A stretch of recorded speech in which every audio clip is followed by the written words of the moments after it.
If you wanna stay with me, if you wanna try. Hey everybody, and welcome back to Mel's Board Game Room. And I am continuing on my recap of MelCon 2025.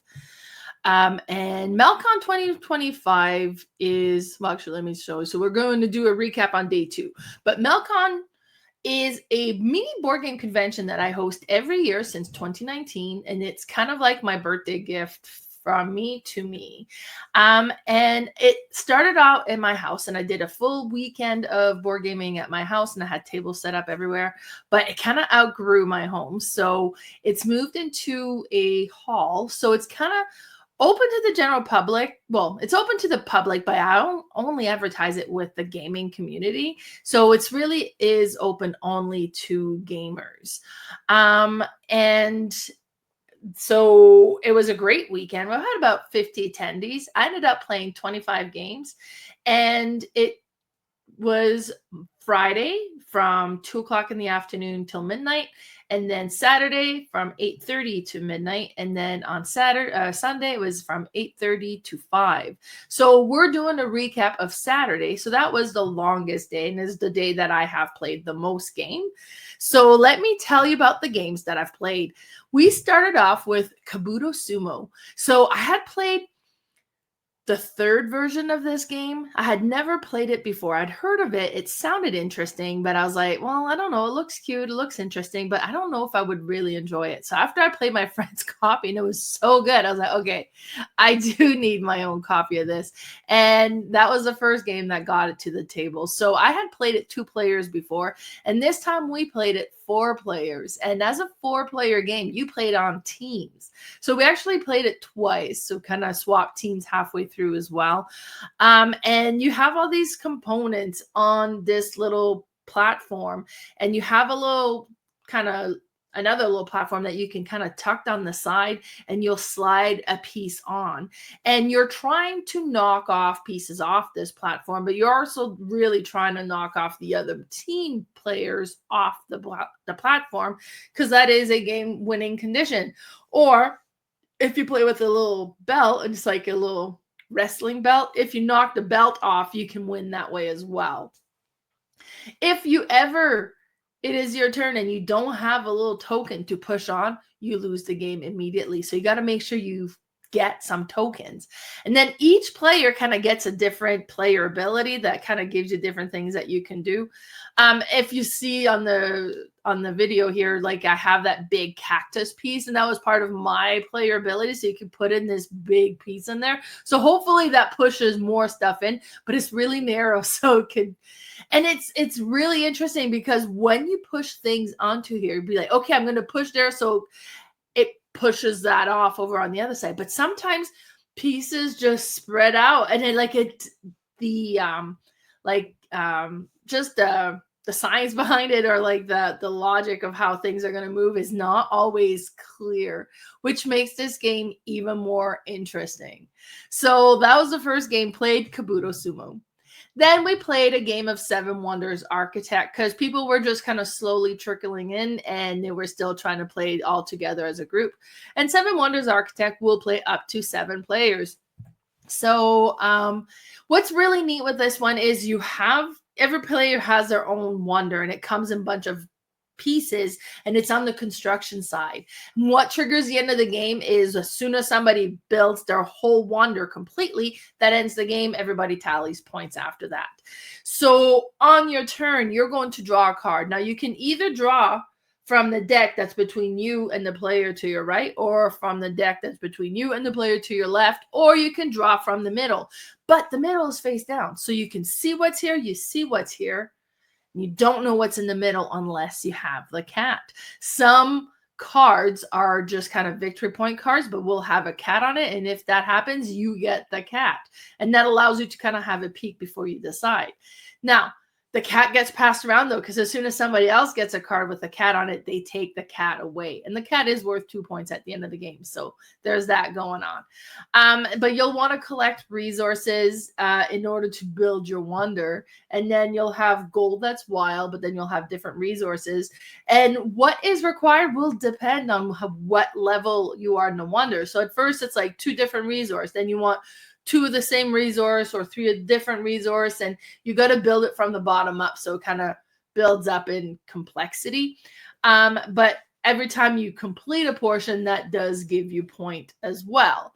So it's so neat. Definitely follows the 7 Wonders theme and what counts for points and what you can collect, because you can get military, you can get science, you can get the resources, just like the 7 Wonders game. But it's the fastest and the simplest one to play, and I quite enjoy that one. Then the next one that we've played is Flip 7. So Flip 7 was amazing. It's a game I had played before, and it wasn't available. And then my friend had posted that he had found it. And I was like, oh, please pick me up a copy. But he didn't see my message for days. And when he did see it, he's like, sorry, I didn't see this till just now. But I assumed you would want a copy. So I already picked one up for you. So those are great enabling friends when they do that. So I'm thrilled that I have my own copy of Flip 7. Now, this one is very interesting. It's a push your luck game. You're trying to get as many cards you can flip over as possible, and you will score their point that's on there, their value. If you ever get 7 cards, then you will get a bonus 15 points. But if you ever reveal the same number again, you bust and all the cards go away unless you have a card that mitigates that and allows you to discard it. Now, interesting thing with this one is there is 1-1. There's 2 cards that have a value of 2. There's 3 cards with a value of 3. There's 4 cards of 4, up to 12 cards of 12. So 12 is great. That's a lot of points. But there's 11 other cards out there with that same value. Are you going to push? So it's a very interesting game. And it got played over the weekend a lot. I only played it once that weekend, but it was on the table quite a bit. Then the next game that we played is a game that I have had in my collection. I had just never played it yet, and that is Bomb Busters. And I was hearing a lot of good stuff about this one, and the more I'm hearing about it, the better it sounds. And I kind of had not looked into it. I didn't really know how it played, but it is good. And in this game, every player get a certain number of tokens that they'll have in front of them. Now we see it, other people don't see it, and they're all wires. And they could go from anywhere from, and I think it's from number 1 up to number 12, depending on the number of players. We were playing, I want to say 5 players, so we didn't have any 11 and 12, so those were out of the game. So we know that the wires out there is somewhere between 1 and 10. And you can give clues. To start off, you're going to give clue and be like, okay, well, this one here, and you put a little token in front of it, is an 8. Is that okay? So that's an 8. And what you're trying to do is you're trying to create match. So if I go, okay, Ginny, because my sister is playing, is this wire an 8? And if it is, and you can only ask wires that you have in your own lineup. So it's like, well, yes, it is. And then you both flip it over and you've cut the 8 wire. And the goal is you're trying to cut all the wires without cutting the red wire. Because if you cut the red wire, the bomb explodes. Right? So it'd be like, okay, well, she has this there and she has this there. So there's a gap there, but that was a 2 and that was a 4. And there's 4 numbers out there. So it's like, okay, so that's either a 2 or 3 or 4. But there's a pair of 2s here. There's a pair of 4 there. I have a 4. So I know it's not a 4. So it's a 2 or 3. Well, I'm going to use my special ability and ask, hey, is this a 2 or 3? Because I also have a 2 or 3, but you can only ask what you have, right? So it's just interesting, super interesting deduction game. I quite enjoy this one quite a bit. And that was fun. And that was Bomb Busters. Then the next one I played was Fashion Police. And My friend Ashley brought this one and she's like, do you want to play? And I'm looking at the piece. I was like, yes, I really do. And it just looks so interesting. So you have all these cardboard pieces with a cutout of like some sort of clothing. So there's shirts or there's skirts or there's pants and so on. And it's another deduction game. So you get 5 pattern cards and you can see like the pattern has like a ragged side and there's like a curvy sides or whatever, but you get 5 pattern cards and you will tuck those underneath your clothing any which way you want, but you have a theme that you've received that you want to try to match. And then the theme are around the board. And like the first one, if you look at the picture here, my theme was military. Or was it military? Was it camouflage? Oh, hunting. I'm like, oh, hunting. I don't know. And so I'm going like dark colors or it was camouflage or hunting, something like that. But like, so the pattern might not match what you're trying to portray theme wise. And you're putting this pattern. I was like, this is going to be impossible. But I did guess some correctly a few times. I'm like, okay, that this is kind of working out a little bit. So, but I mean, like we misguess more often than we guess correctly. But every time you guess somebody correctly, you get a point. But every time somebody guesses yours correctly, you get a point as well. So even if you don't guess anybody, but people are guessing yours, you get points. And then you play 3 rounds. And at the end of the 3 rounds, whoever has the most point is the winner. So it's a ridiculous game with really neat component, but I quite enjoyed it. And that was Fashion Police. Then we played Minerva. So I have played Minerva once before, years and years and years ago. And I remember playing it and have no idea what's going on. So I was so confused. I was just into the hobby. And then I was at an auction at FallCon, and this was in the auction. I bid on it. I'm like, okay, bidding on it, but I had not played it yet. And then I was punching it out a few months back, and I realized I got the deluxe version with all the fancy bits and the metal coins. I was like, this looks so good. And then I was like, before MelCon, I was like, hey, what game do I want to bring? What game am I hoping to play? And this was one of them. So I watched the tutorial a couple of times, and then I talked to a couple of my friends to play it, and then that was a game that we played. Now, here's where this game is so interesting, because this is a tile drafting game, and you're going to add tiles to your board, and you're creating these rows and the columns, and you're taking a tile and you're adding it. You got to pay the resource that's necessary for the cost of the tiles. Some of them are free, and you're adding them. Then at any point, you can add a residential tile, and we all started with 9, and you'll put it somewhere, and you can activate a row going one way or the other, or a column going up or down, and then you collect all the resources of those tiles that have been placed. But that means like that residential tile has been used and you've collected those resources. Now you can spend military force to trade for assistant, and you can put an assistant on that residential tile to reactivate that same location again. But then that's it. You can never reactivate from that location, from like that angle, or go in that direction in that row or column, unless you put another residential tiles on the other end. Then you can activate that. So it'll be like you're building this great long thing, and then you activate the one side, you activate it the other side, you've done the assistant. Then that means like, great, I can never reactivate it this way. So now you got to start building the columns ideally.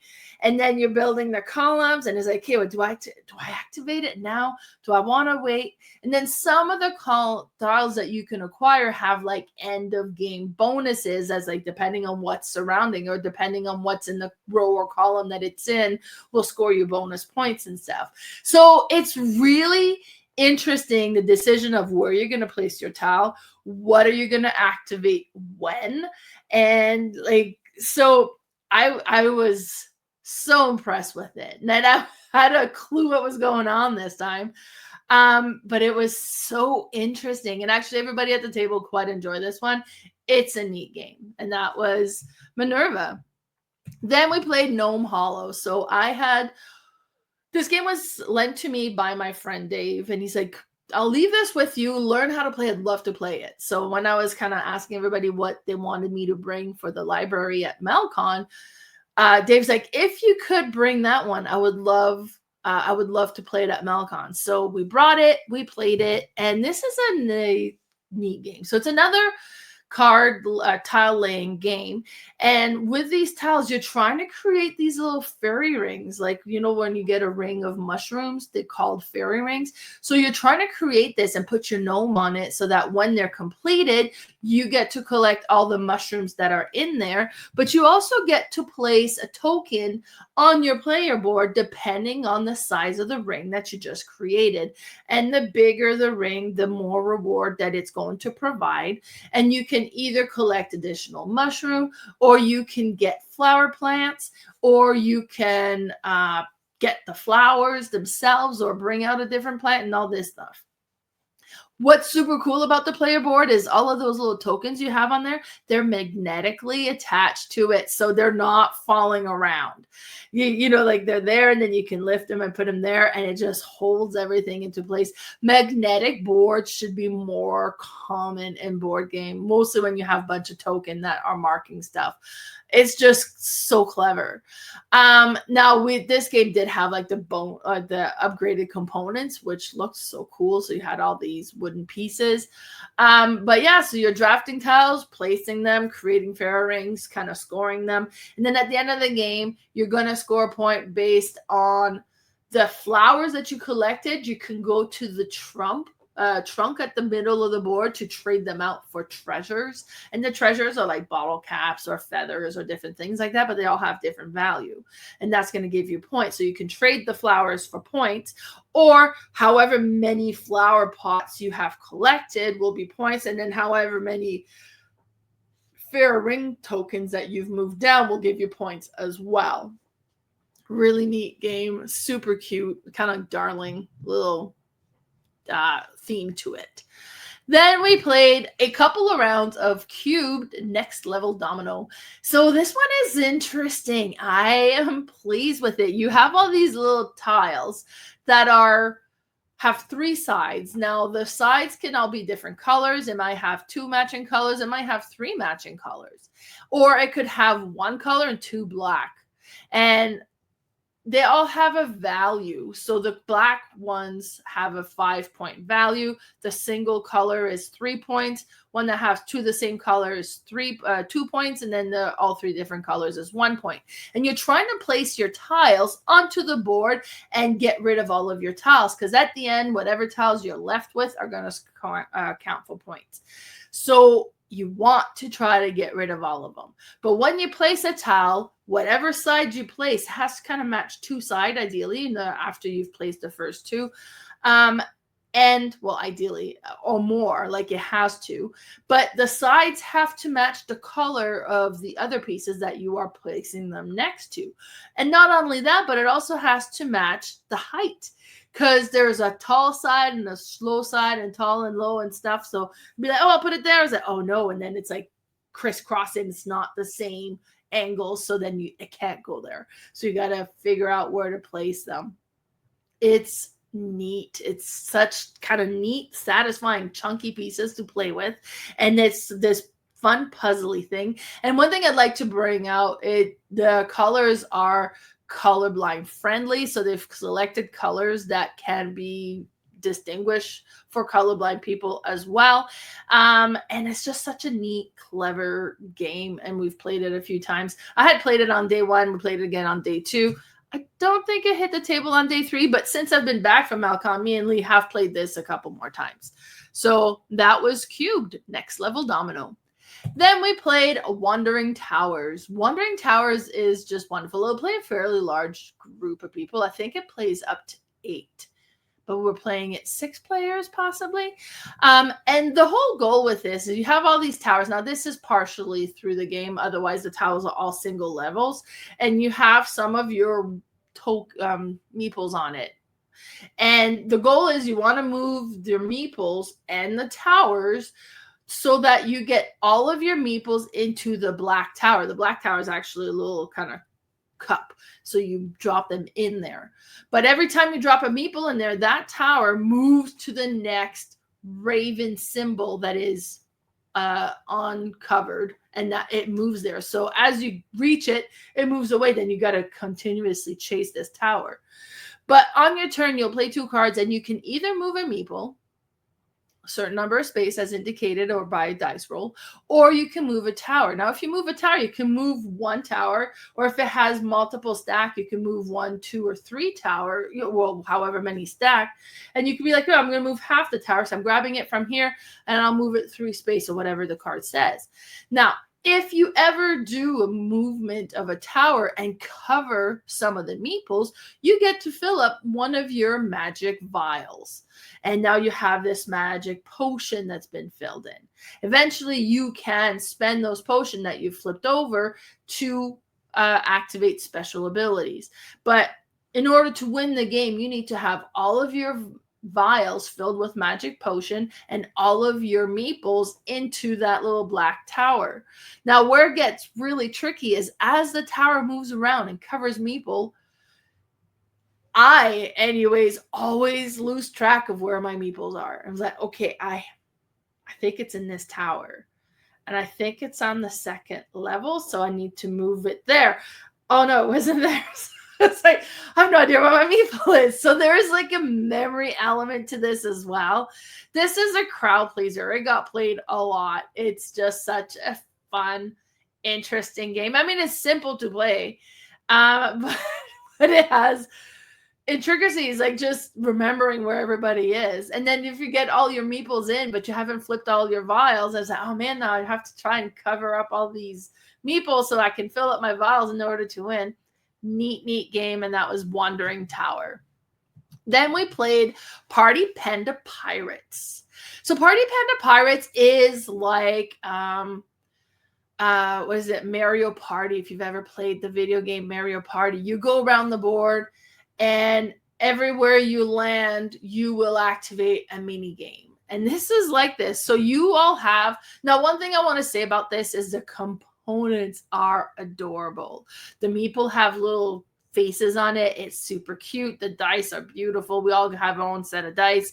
And then you have this contraption in the middle of the board that is like a slide. It's like this. There's one side you're going to drop your meeple in, and they're going to go down and slide out the other side.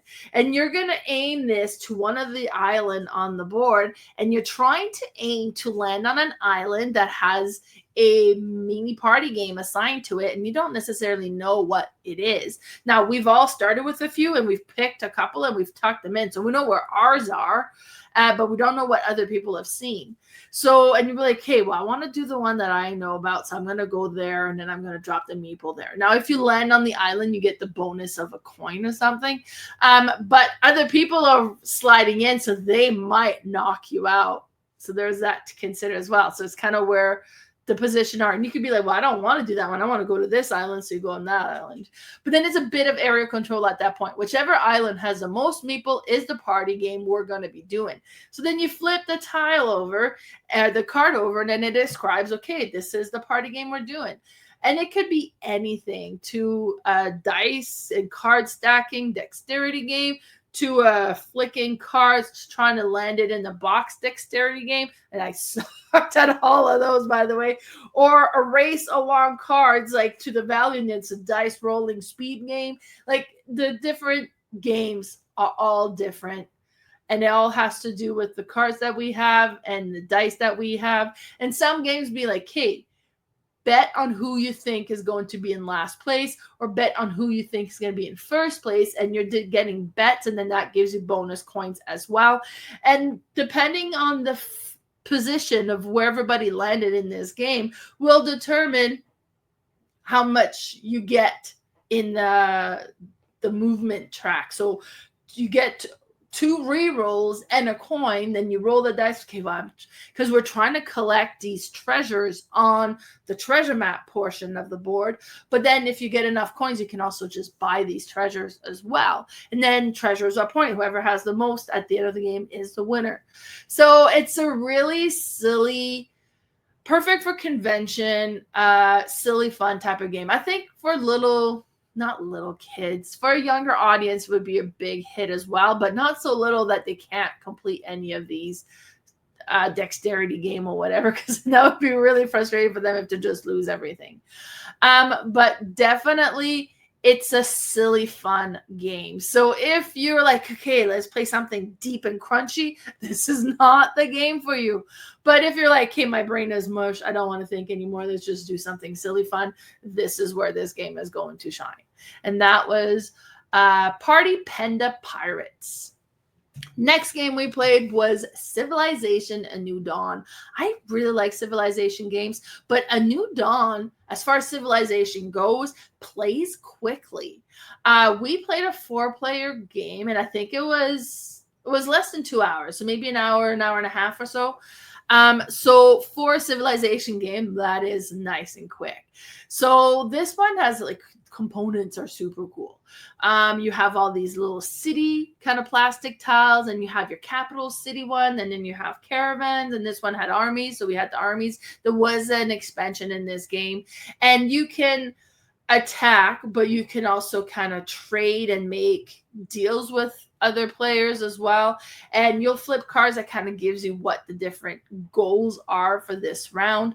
And you have your action and that you can activate. And then you have a board that goes like from 1 to 5, and you'll randomly play. Well, it's not random. Depending on who you've selected to play as, and I played as France, it gives you the order that you need to place your cards from 1 to 5. And each number has a different terrain associated with it. It's like, okay, so if you're using this like as an attack, then your attack is going to be equal to the number of wherever the card is located. So you probably want to wait till it's in the number 5 location, so your attack is its most powerful as well. You roll the dice and things also, so then that goes on top of it. So it's kind of like an attack modifier. So you want to try to maybe wait till it's at the top. So if I'm doing that and it's at the top and it's 5, then that card goes all the way to the bottom and everything else shifts up. Ark Nova style, and I think Ark Nova got it from this game, which might have got it from another game, who knows. But so as you use the actions, it kind of resets those actions, but kind of makes everything else a little bit more powerful. I just rotated. I was like, I'll just keep activating my number 5 if it makes sense. A couple of times I went to like a number 4 possibly, but it makes sense to try to do the most powerful action. Some have to do with like placing a city, and where it's located kind of will dictate what terrain you can build on. So if you're going to build a city in the mountains, you need to get all the way to 5, or then in the desert, you need to be 5, in the forest or the plain or whatever else is out there. But super, super neat. Then as a true Civilization game, you also develop your technology and upgrade your technology. And as you're doing that, you're upgrading the cards, the action cards. So, okay, well, we've upgraded our military, so we're more powerful in military. So you're going to take the military card out and you're going to replace it with a new military card that gives you more things that you can do. So the whole concept is so neat. I really love this game. And that was Civilization: A New Dawn. And then the last game for the day that we played was Unscrewed. So Unscrewed is a game that I had played the prototype a couple of times when it was in development, just before I went on Kickstarter. So I kickstarted my own copy. It has arrived within the last month here. I've played it a few times since, and it's just such fun, silly game. And this game will play like 15 minutes to an hour max. It can be so quick. And basically, is we are all cartoon characters and we all have our own cartoon show, but the network is dropping all of us except for one. And in order to figure out which cartoon's gonna make it, we need to battle to the death. So, and this is a programming game. So you have all these cards that'll be like, okay, well, I'm going west, I'm going east, I'm going north or south. Or you can do one I'm going to improv. Who knows what's going to happen? And you pull out a card that's going to dictate what you're going to do. And it just kind of does mayhem. Or you're going to be like, or you have like an again cards like, well, whatever last action I just did, I'm doing that again. So it is very chaotic in a super fun way. But then there's also the board. The board has different things on there that will activate and mess you up. We play where there was anvils dropping if you ended up on a certain space, or there's fans, and the fan's either going to blow you away or suck you in. If you ever land on a fan, well, the blades has got you, and it sprays a line of blood that is slippery. So if you ever land on that, you just kind of keep sliding through. So the whole thing is very much 90s cartoon, right? And it was kind of silly, comical violence. But the game is so hilarious. The artwork is amazing, and it plays quick, and it is fun. And the board, as I mentioned, has all these things happening, but it also shrinks every round. So you're trying to be the last man standing. Now, if you ever get eliminated and the dibs, which means like you're the active player, comes back to you, you get to respawn and then kind of take another turn. So even though you're eliminated, you might come back. So super neat, fun game. And that was just a perfect way to end the day. And that was it for day 2 of MelCon. So if you want to follow me on Facebook, my Facebook page is Mel's Board Game Room. I'm also on Instagram at Mel's_boardgame_room. I also have a podcast that I do with my friend Carla called The Board Game Specialist. And my YouTube channel is Mel's Board Game Room. So thanks so much for tuning in. Bye, everybody.